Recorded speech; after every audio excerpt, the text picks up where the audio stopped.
conéctate con el debate de la reforma eléctrica. Resumen. Foro 4. Mecanismos de transferencia a la IP, certificados de energías limpias, inversión privada y CFE.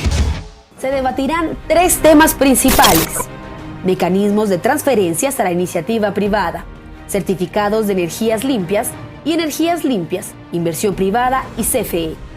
Las energías limpias, como las que provienen del viento, del agua o del sol, son aquellas fuentes de energía y procesos de generación de electricidad cuyas emisiones o residuos, cuando los haya, no rebasen los umbrales establecidos en las disposiciones reglamentarias que para tal efecto se expidan.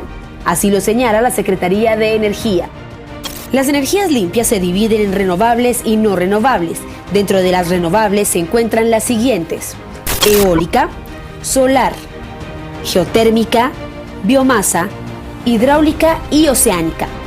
Por otra parte, la nuclear, la fósil y la proveniente del hidrógeno son las consideradas no renovables.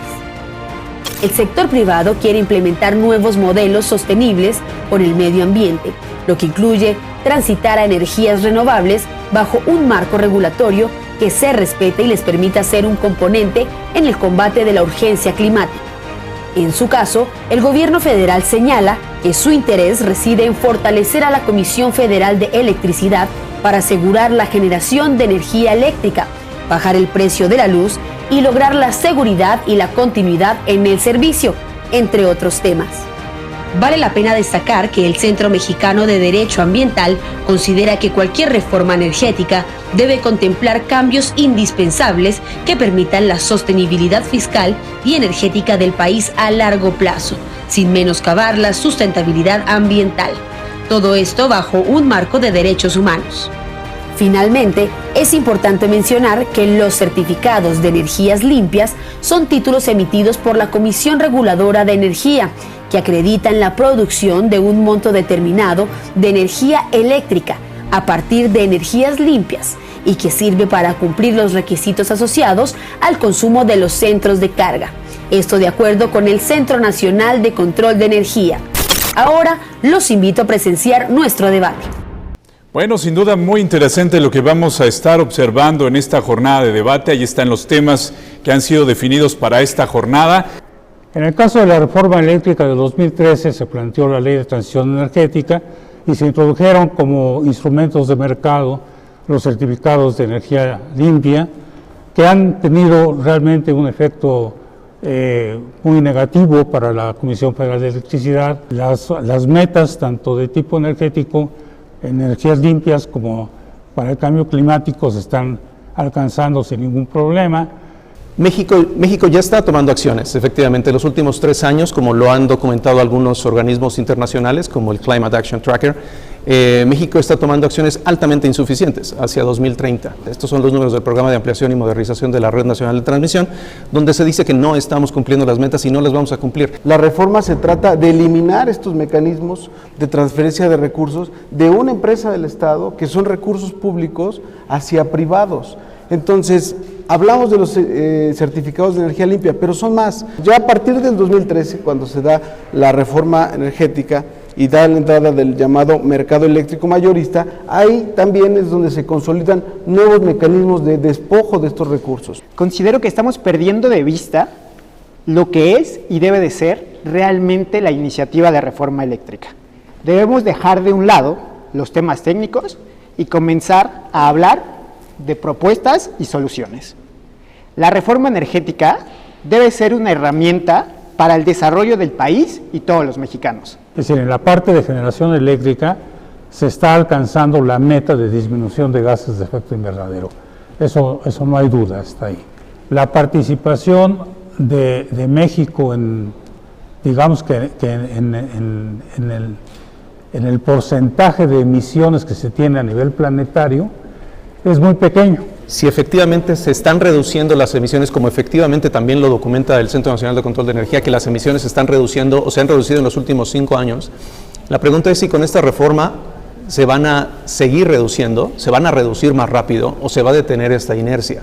La CFE está siendo, digamos, dilapidada la parte de los recursos, que son recursos públicos, por estos mecanismos de transferencia. La línea verde son los compromisos de pago que tiene la CFE. Tenemos la línea roja, que es la tarifa al consumidor final, que más o menos pensemos que está en $1 por kilowatt hora. Entonces, esa distancia que existe entre la línea roja y la línea verde es un subsidio.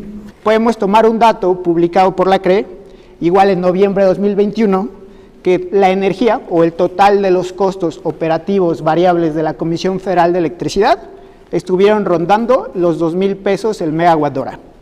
El costo real de los productores independientes de energía estuvo rondando alrededor de $953 el megawatt hora, y las subastas a largo plazo, que en su mayoría es energía eólica y energía solar, estuvieron en un costo de $373 el megawatt hora, ¿no? Gran parte de la responsabilidad en la reducción de emisiones de gases de efecto invernadero se está planteando al sector de electricidad. Y no es así, tienen que entrar otros sectores. La mayor parte de la energía limpia en México la generan las plantas hidroeléctricas.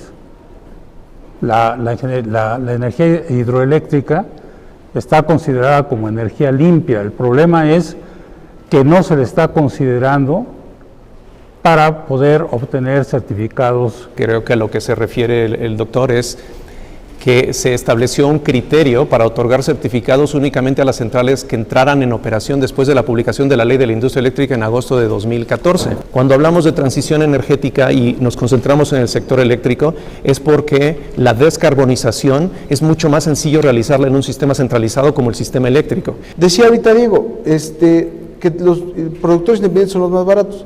Ahí tiene un error. ¿Por qué? Porque el costo que está presentando no considera el costo de la reserva de capacidad de los gasoductos.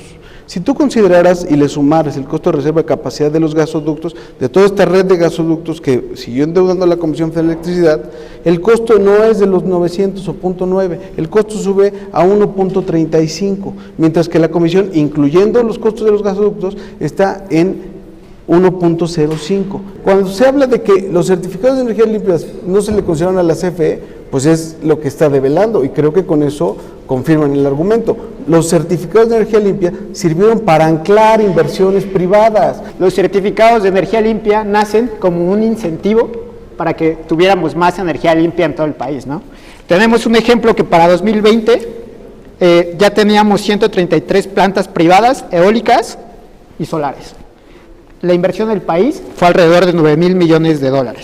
La introducción de la Ley de Transición Energética con los certificados de energía limpia desplazaron una serie de actividades que ya se venían realizando a través de la Secretaría de Energía con el FOTEACE al impulsar la eficiencia energética.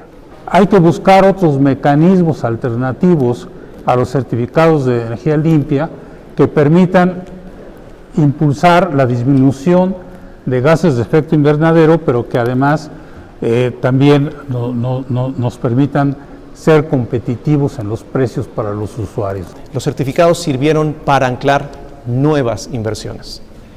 Cualquier nueva inversión, con independencia de su origen, tenía derecho a recibir certificados de energía limpia. Ponemos este ejemplo.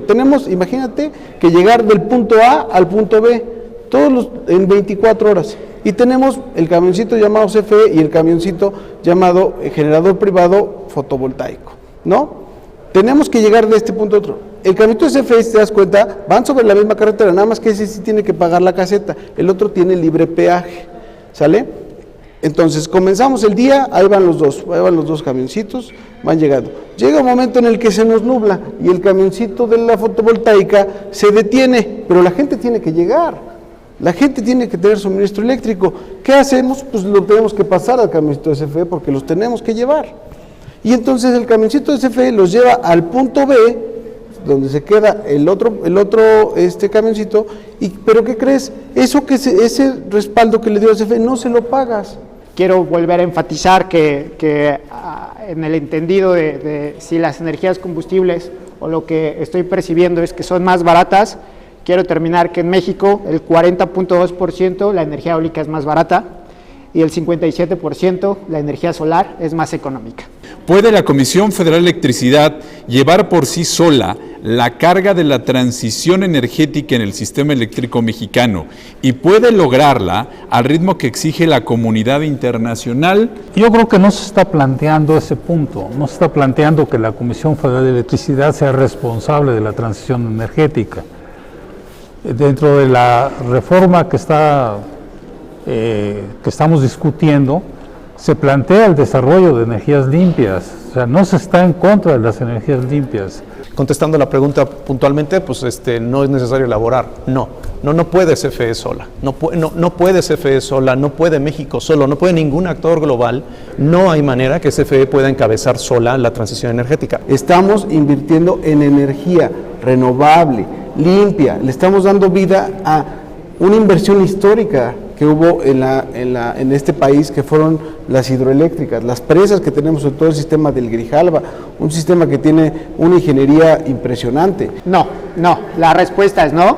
CFE, como ya lo había mencionado al inicio, la CFE se debe fortalecer, sí, siempre y cuando estén órganos y operadores independientes. ¿Qué hay de cierto en decir que con esta reforma, en caso de aprobarse, se retoma un abastecimiento eléctrico basado en el uso de combustibles fósiles? El planteamiento que se está haciendo por parte de la reforma eléctrica presentada por el Ejecutivo Federal plantea, insisto, el desarrollo de energías limpias. La iniciativa no tiene que decir que fomenta los combustibles fósiles. El parque de generación de CFE depende de combustibles fósiles y al aumentar la participación en la matriz, al aumentar la participación de la generación proveniente de CFE, se incrementaría el uso de combustibles fósiles. Volvemos a lo mismo. A ver, la situación de esta cancelación de permisos no se da por una cuestión de voluntad en la que una reforma dice no voy a respetar estos contratos porque se me da la gana. Aún es muy pronto para saberlo, de hecho por eso esta discusión y este Parlamento abierto. Ajá. Hoy en día seguimos por buen camino. Desafortunadamente yo pondría un asterisco porque ya para 2020 se redujo. ¿Qué sectores son los que realmente se benefician y de qué manera se benefician si se crean estos certificados de energía limpia, doctor? ¿Quiénes son los beneficiarios? Pues las empresas que generan energía limpia y que venden principalmente a la Comisión Federal de Electricidad. Por ahí yo tenía una lámina.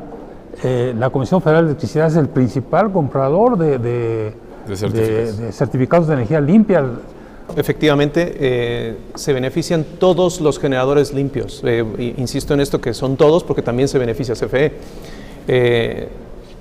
Solo que se beneficia CFE Generación. Esta idea que plantea Nelson, pues ha venido discutiéndose desde los años 80, ¿no? En el que señalan que parte del cambio climático, la contaminación o la emisión, tiene que ver con una externalidad, ¿no? Sobre todo vinculada a una escuela de pensamiento económico, la escuela neoclásica, y entonces esta externalidad alguien la tiene que pagar. Y entonces, ¿cómo lo haces? Pues vendiendo los llamados bonos de carbono y siendo como un impuesto. Fomentar o crear, que de hecho ya lo decía el doctor, los certificados de energía limpia ya existen, ya son una realidad. Finalmente desde un punto de vista ciudadano, nos beneficia a todos. Yo quisiera señalar que cualquier transición energética tiende a nulificar o a eliminar los certificados de energías limpias. Recordemos que las reformas constitucionales no se dan todo el tiempo y volver a tocar la Constitución tomará años. Es decir, el daño que se puede hacer por una mala reforma puede costarle a la siguiente generación. Esta iniciativa busca principalmente atacar los temas que en esta mesa señalamos, que son los mecanismos de transferencia que tiene la CFE a los privados, ¿no? Eso es lo principal que busca atacar, ¿no? ¿Para qué? Para tener una CFE que pueda garantizar los derechos. Creo que es muy claro que debemos apostar por un ecosistema público-privado, una empresa fuerte, pero también operadores independientes y planeadores independientes. Cámara de Diputados, Legislatura de la Paridad, la Inclusión y la Diversidad.